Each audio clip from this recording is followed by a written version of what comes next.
మరి గతంలో volunteer system ఉండేది.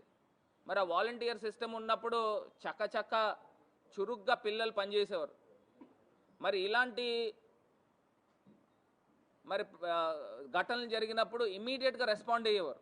రెస్పాండ్ అయ్యి ఎక్కడికక్కడ మొత్తము వాళ్ళకి అందరికీ కూడా, బాధితులకి అందరికీ కూడా వీళ్ళే వాలంటీర్ సిస్టమ్ అంతా గొప్పగా పనిచేసిన సందర్భం.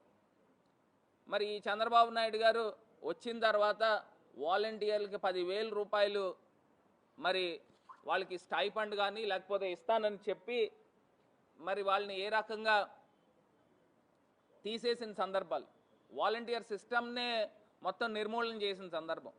రాష్ట్ర వ్యాప్తంగా 4 లక్షల మంది పిల్లలు వాలంటీర్ పిల్లల్ని తీసేసిన సందర్భం. మరి ఇది ఎక్కడికి వెళ్ళిపోతా ఉన్నాము? మరి ఇదే చంద్రబాబు నాయుడు గారు నిరుద్యోగ భృతి 3,000 ఇస్తా అన్నాడు. మరి వాలంటీర్స్ కూడా